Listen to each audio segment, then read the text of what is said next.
Pleased to be joined by Svyatik Artemenko of Valour FC. Thank you so much for taking the time to come on this phone interview with me. Yes, of course. Where did you first start kicking a ball at the grassroots level and throughout your youth? Which clubs were you a part of?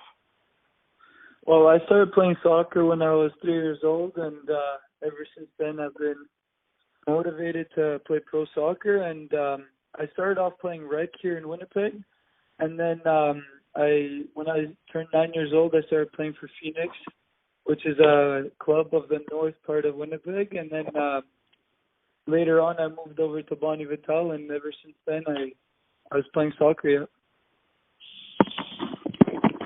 What keepers were your heroes growing up, and who do you try to emulate your game from? Just to name a few. My favorite goalkeepers are Keylor Navas and Kasper Schmeichel. I like their style of play. They're athletic. They're good with their feet, and the way they come out. So I try to play like them. In 2017, you represented Manitoba at the Canada Summer Games, where you won nationals. Would you say that's your biggest achievement up to date? Talk about how the tournament unfolded, beating the likes of Ontario, Quebec, who have much larger player pools to choose from. In the Canada Games, it was very tough because you select all the best players of the province, and as you know, Quebec and Ontario, they have a bigger pool of players to choose from, so it was very difficult, but we were up to the task, and we did end up getting fourth at the Canada Games, and then as well as nationals. Every best club of each province went to nationals, so it was very tough, but we played as a team and we stuck together. We pushed each other, so it was a very good experience. And I think so far, yes, this is the biggest achievement that I have in soccer. It's known that you passed up some scholarship opportunities both in Canada and the U.S., being U Sports and CAA, in order to pursue your professional dream. What universities tried to recruit you to commit to their respective programs? Well, I had scholarship offers from the University of Victoria, University of Montreal, Cape Breton University, and then a few universities from the States, but I don't really remember which ones. They weren't the biggest universities, but it was still a good opportunity, but I preferred playing pro soccer because that's been my dream ever since I was a little kid. Were those universities in the U.S. Division I or Division II? They were Division II universities. Around what period did you make the decision, and did it have everything to do with the fact that the CPL had been announced in May of 2017, right around high school, when you were just about to graduate? Yeah, well, I started preparing for all that about a year before the tryouts when I heard. And that's where I made my decision that I won't go into university and that I'll just keep training hard, and I'll try to pursue my career in the CPL, as this is a brand new league, and I'm a Canadian citizen, so it'd be nice to represent Manitoba, Winnipeg in Canadian Premier League. How crazy is it that you attended the God Game Open Trials back in October, and now you're here? And considering how at these open trials there's 200 players that registered for them, and the only ones that ended up signing pro contracts were you and Tyler Attardo.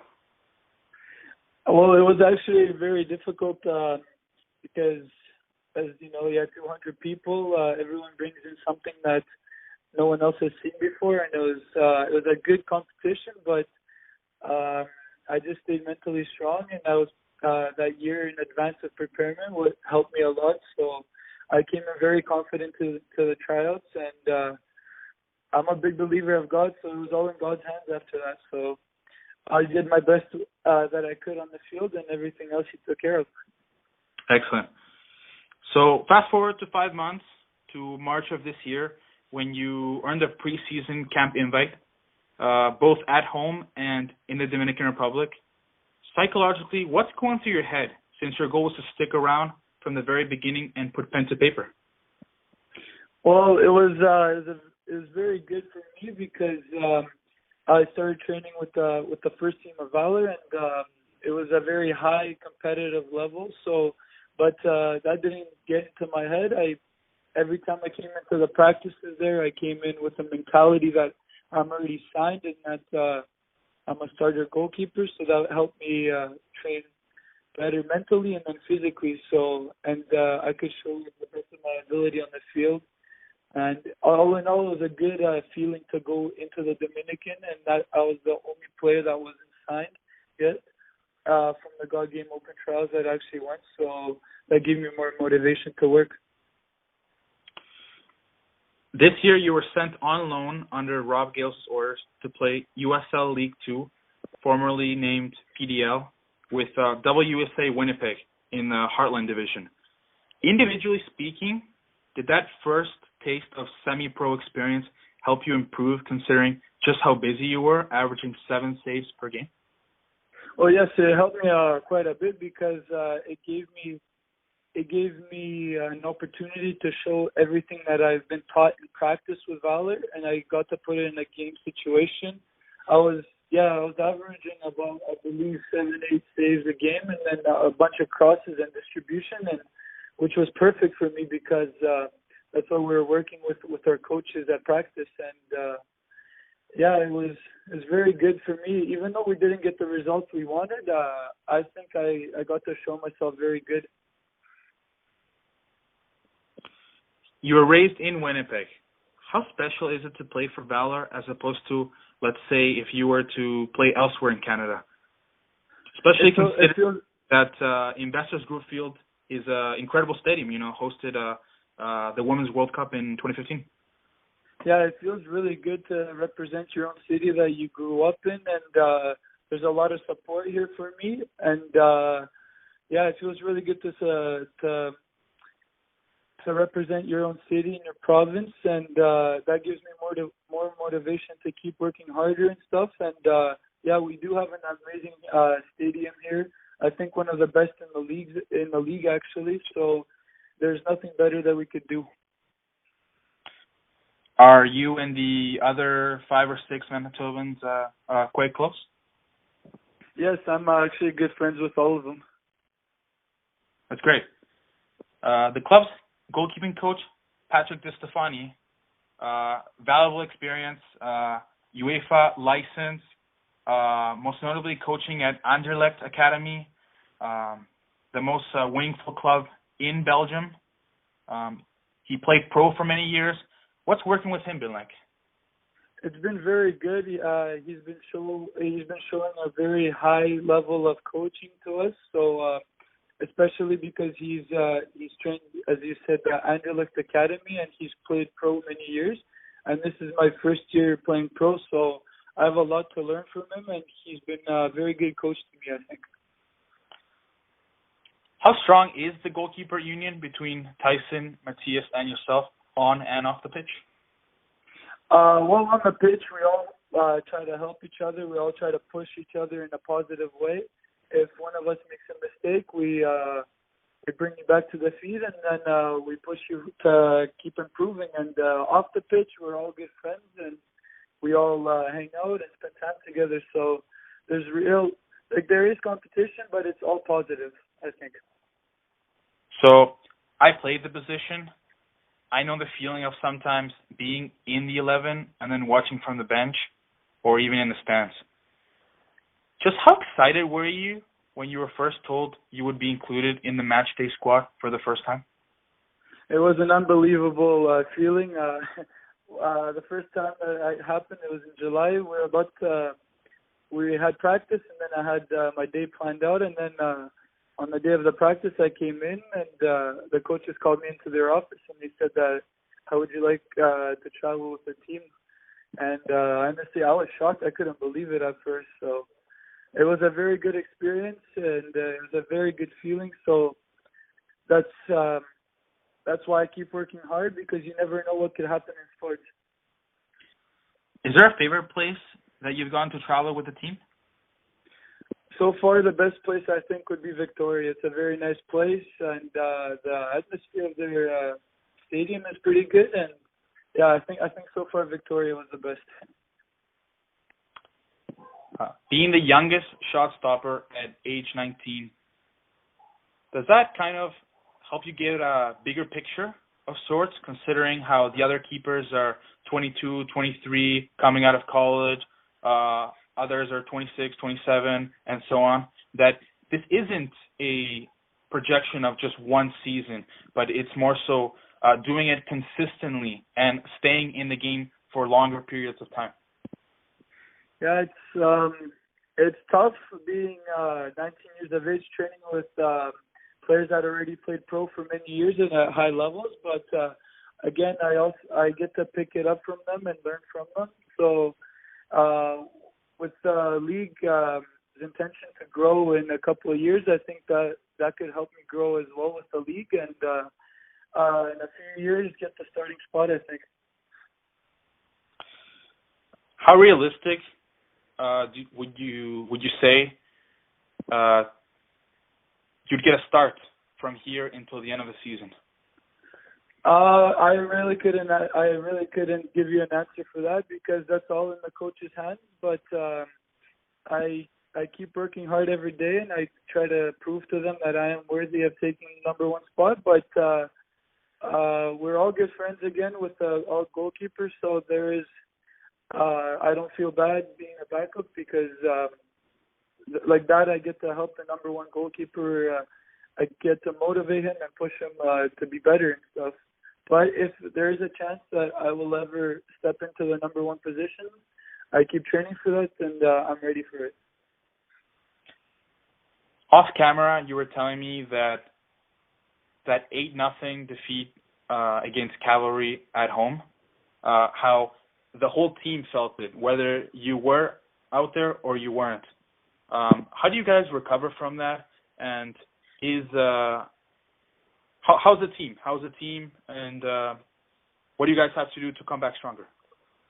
Well, it was obviously not a result that we wanted to get. It's very tough taking a hit like that.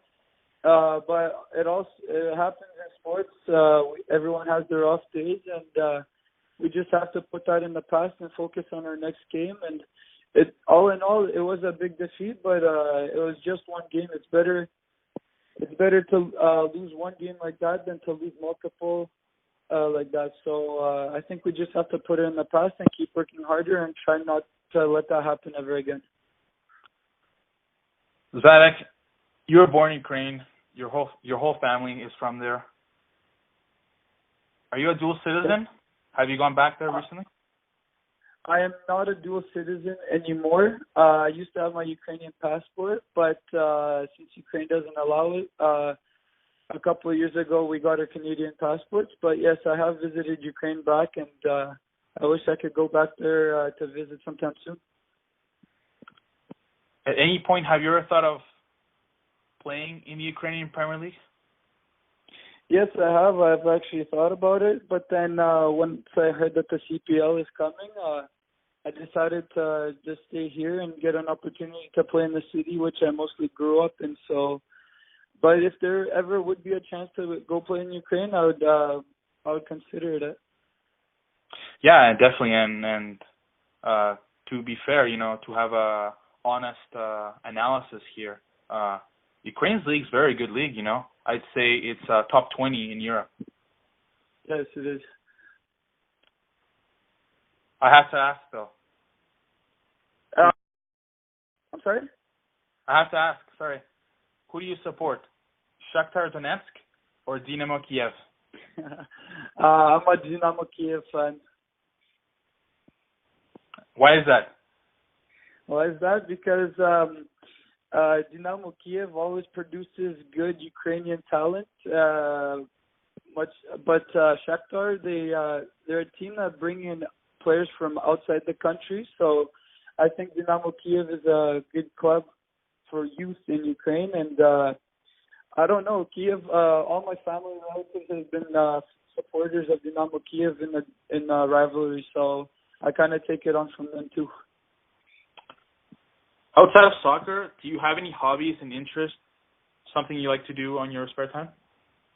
Yes, I like to spend time with family, especially since that I'm traveling with Valour quite a bit. You don't get to see your family as often, so I like to spend time with them. I like spending time with my friends, and I'm also a big football fan, so I love watching that and going out to the games and supporting the Blue Bombers here. What's your contract situation like at this very moment? Can you talk about it? And has the coaching staff told you anything about 2020? Well, my contract was supposed to be only for a month before, but then unfortunately one of our goalkeepers got injured, so I had to resign to the end of the season. So I really didn't want it to be like that, but it gives me a good chance to keep working hard and push myself further. And as of 2020, we haven't heard anything big about it, but I will keep working hard and make sure that I'll be on the roster again for the season of 2020 on the list. Do you have a best friend on the team? My best friend, it'd probably be the goalkeeper Matthias Jensen, and I would say Tyler Ricardo as well, because I've grown up playing soccer against him here in Winnipeg for many years. So, yeah. In every club, the off season is where there's turnover. That inaugural team photo that you guys took mid-season will never be the same. As this thing grows over time, players will be going out and in. How proud are you able to say that you were part of season number 1, that you were part of history? I am very, very, very proud of it because, again, the first season, and it's the first professional team here in Winnipeg in over, I believe, 30 years. But this league is something new, and it's for the young Canadians to have a goal now to not quit soccer and to look up to something and see that there is a future with soccer here in Canada. And I'm very proud to be part of the first team ever, and it's honestly a very good feeling. That concludes our interview. Before I let you go, is there someone you'd like to give thank you to for making your dreams become a reality? And if so, who would it be?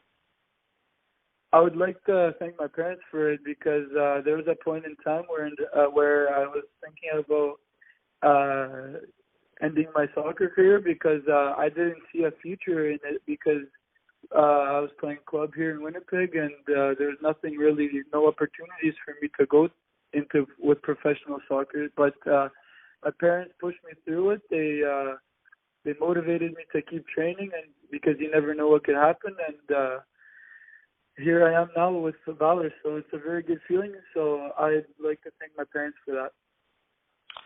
I really wish you the best of luck and keep pushing. You never know. Thank you very much. You never know what can happen. Yes, that's true. That's very true. All right. Okay, thank you.